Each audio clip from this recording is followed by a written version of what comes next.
Today I want us to talk about corruption. So by corruption I mean I want us to look at what is corruption, who does corruption, and how can it be mitigated. That's what I want us to talk about today as we continue to address the issues which we face as a people each and every day or in our daily activities. So corruption means different things to different people. There are those who think corruption is bribery. There are those who believe corruption to be like giving out money to gain favors or to get favors from those in power. And there are also those who believe that corruption is appropriating public resources to personal use. For the past few days or few weeks, the issue of corruption has been taking the center stage on the politics of this country, whereby it started when the president alleged that the houses of parliament, that is the National Assembly and the Senate, have sunk into extortions and bribery. Later on, we saw the responses from the members of parliament and the senators responding to the president and all those people who alleged that corruption is really eating us up, including the ODM leader Raila Odinga. So this issue of corruption have taken the center stage in the politics of this country for the past few weeks, when the president alleged that the both houses of parliament, that's the National Assembly and the Senate, have been engaging into extortions and bribery, whereby those who appear before them for the sake of oversight, they are extorted money by the members of the Senate, members of parliament, or the committees of parliament, for them to do what they are supposed to do. It became an issue, and the members of parliament went ahead to respond to the president, fighting back and alleging that there is no corruption in both houses of parliament, saying that if the president thinks that there is corruption in houses, then he should go ahead and substantiate or hold the criminals into account. Remember, when the president was making those allegations, he mentioned about the chairman of affairs in the committees, where he questioned the role or the mandate which that person performs in the committees. Then the members of parliament seems to be like suffering from amnesia. They forget so easily that the president mentioned them, saying that there is a member in each committee called chairman of the welfare in the committees. He said he really doesn't know the function of those people if it's not about extortion. They say they are the people who will negotiate or who will lobby with the other people who appear before them. So those are the extortionists who are mentioned in those committees. So this issue of corruption has really been the biggest issue in this country, whereby many people believe that corruption is eating us up. And unfortunately, the members of parliament agree that corruption is everywhere, including the rural areas, except in parliament, because they say parliamentarians are not corrupt people. So, and if you call them corrupt, or if you allege that they are corrupt people, then you should go ahead and substantiate or hold those people or those characters into account. So corruption should be put at the center stage for the national dialogue. The past regimes, starting from the regime of the first president Kenyatta, then Moi, to Kibaki, to Uhuru, then to Ruto, corruption has been at the center. In the past, corruption scandals has had names. You heard about the Chicken Gate, the Golden Bag, all those things, the Grand Regency. So all these things have been like the SGL scandal, the Avia House scandal. They have had names in the past. People have been accusing the regime of the day or pointing fingers to the president, asking him, how comes you are not fighting corruption? Or this regime is not fighting corruption because maybe the president or the person who is sitting in the office of the president happens to be corrupt also. So what is corruption and how does it come about? We have understood what corruption is. So how does this corruption come about? Who carries out the corrupt activities? Corrupt activities are carried out by different people. but who should fight corruption, because constitutionally there is a way we structured our governance, we structured our leadership, and we agreed how we should deal with corruption. Because in most cases when people go to campaign, they campaign saying that if you elect them into power, they're going to fight corruption. But those people, in one way or another, they have been in power and they have done nothing in that sector. So can the president fight corruption? According to the constitution which we are using currently, it is very hard for the president to fight corruption, because commissions and independent offices is a whole chapter in the constitution. And the people responsible, or the people who are mandated by the constitution to fight corruption, happens to be one of the independent commissions, the Ethics and Anti-Corruption Commission, which deals with the issues of ethics and corruption. So those are the people, the sole people, who should carry out the war against corruption. The only way the president can fight corruption, or the regime or the executive can fight corruption, is through formulation of policies. The policies which are anti-corruption, the policies which make sure there is less or no corruption which is carried out. That is the only way the executive can deal with corruption. The president can't prosecute people because he is not the prosecutor. There is the office of the public prosecutor, which is independent. The president can't investigate people or corrupt people because there is the DCI, which is under the police, and the police is supposed to be independent.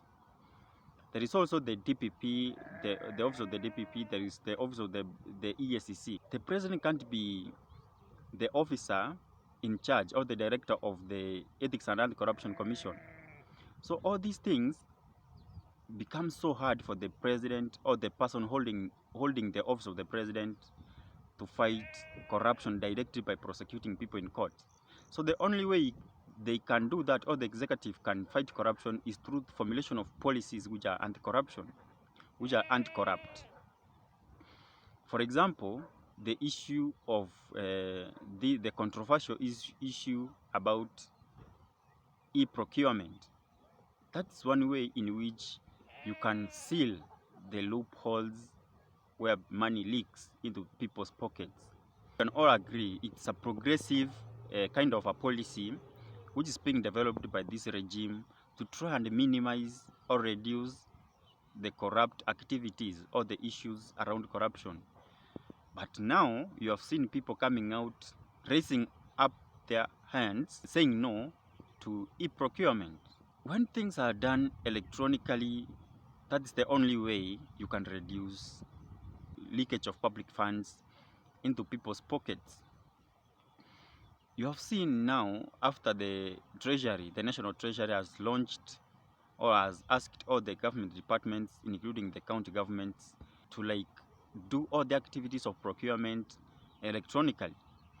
Many governors, or all governors, have come out raising up their hands and saying no to e-procurement. And they are not giving a legitimate reason where they are saying no to this kind of a procurement. The National Treasury says that e-procurement is progressive and it is aimed at reducing corruption. All of them agree, but they say that e-procurement, just as e-citizen, is not working. The other day I heard the Makueni governor, Mutula Jr., saying that this system of e-procurement is not working, the same as e-citizen. What part of e-citizen that is not working?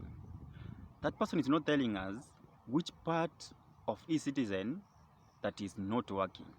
Because all people use e-citizen and they understand and they know that, and the people know that e-citizen works. But this person is coming and saying that e-procurement is not working. And remember, the person who is saying that e-citizen, the person who is saying that e-procurement is not working has not yet enrolled to e-procurement. So how can you know that this system is not working when you are not using it? So these people the corrupt people are coming out clean, saying that I'm corrupt through what they say and how they behave. How comes that these people who call themselves governors, how comes they are opposed to this e-procurement? Because have you used it? Go ahead and use it, then come and say this part and this part is not working, and we can see how the system can be improved to work, because going electronic is not an option, it is a must do. So many people point fingers to the administration saying that this administration is not fighting corruption, but how exactly do you want the president to fight corruption? He can't be the prosecutor. You know, the other day when the president set up a committee or a commission of inquiry to investigate into issues of corruption, because the president is a policy maker, he can't investigate, and the person who is authorized by the constitution to do investigation is the DCI. Then there is the Ethics and Anti-Corruption Commission, which deals with the issues of corruption. So when the president forms up a committee through an executive order as the president, now that this is the committee which is going to investigate into issues of corruption and suggest policy like propositions which can be adopted by the regime to cap or to reduce corruption. Then the court goes ahead and annuls the newly formed commission, saying that this commission is formed unconstitutionally because you can't include the DCI into that commission because the DCI is independent. Then they go ahead and say you can't include also the EACC because the EACC has been given the independent mandate and it works, it does their things without influence of anybody. Remember, the commission which was made by the president was to answer to the president directly. So this is the only commission which it can give directions, which it can influence and make them work, because they are answerable to him. When you say that the EACC is independent and it should be left to do what they are supposed to do, remember, we have corruption and there is also EACC in place. How comes that the EACC have not, you complain and say there is corruption, and yet there is EACC? So how comes that these EACC have not solved the equation or the question of corruption? Somebody must do something. So again, when the regime goes ahead and suggests the policy, like the formulation of policies around e-procurement, remember e-procurement is not the making of William Ruto, the Ruto administration. It is a policy which was passed in 2020, which is yet to be implemented. That's why the National Treasury CS gave a circular. He was not giving a proposal. He was giving out a circular telling all government departments, including counties, that we are going electronic. It's not about manual and things which you can manipulate as you wish. So corruption remains to be a fundamental issue, and unless it is well addressed, we are going nowhere. We will remain there doing things the same way we have been doing things in the past, and we will make no progress. This is the time the governors have remembered that there is separation of powers, that the counties are independent, they can't be directed by the national executive on how they should carry out their mandate. But remember, the same counties depend on the resources from the national government.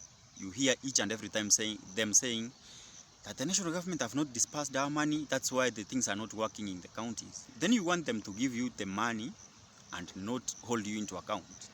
Then it is high time for the counties to start making their own money. The counties have been raising billions of money in the name of own source revenue.